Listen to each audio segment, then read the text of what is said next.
Hello ladies and gentlemen, and welcome back to Georg Mack Plays the Classics.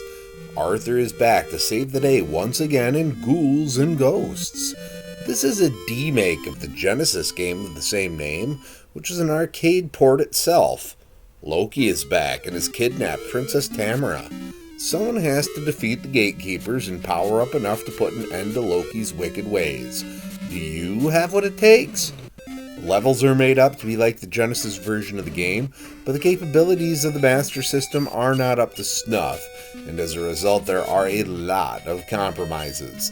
Levels are basically the same, but there are some differences here and there. The Demon Tongue level is slightly different, for example. Magic is also handled differently, with earned spells and a dedicated magic bar. I leaned on the shield spell in the later levels. In order to beat the game, you need to level up Arthur's helmet, armor, boots, and weapon. At their weakest, they are silver, but power up to gold after 3 upgrades. If I played again, I'd focus on upgrading boots first so I could move quicker and jump farther. You earn upgrades occasionally by opening treasure chests. More often than not, however, the chests contain a magician who turns you into a duck or an old man. I really felt the magician showed up way too much.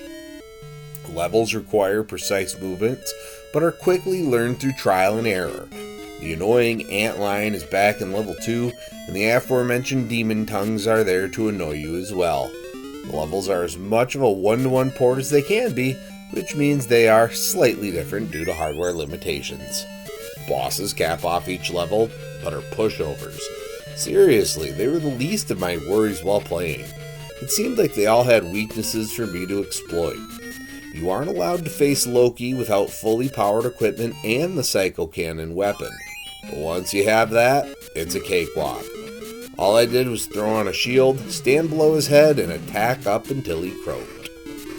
When it comes to grading Ghouls and Ghosts on Sega Master System, graphics get a 2.5. For the Master System, sprites and animations are looking good, but there's a lot of flickering and slowdown. Sound gets 2.0. I can hear what the music is supposed to be, but it's straining the capabilities of the system and sounds poor because of it. Gameplay gets 3.0. Once you get a couple upgrades, Arthur isn't so sluggish and annoying to control, but the first 15 minutes are horrendous. Difficulty gets 2.5. Infinite continues will allow you to get through to the end if you really want to get there. It seemed easier than the Genesis version. Fun factor gets 2.5. This is a somewhat enjoyable play, but I only played to the finish because it was fairly easy.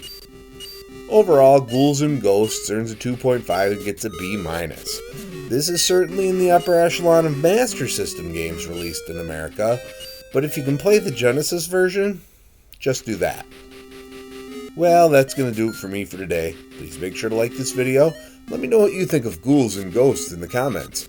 And please subscribe to Head Drop Productions here on YouTube, because we want you here for each and every video we release. Because it is your destiny.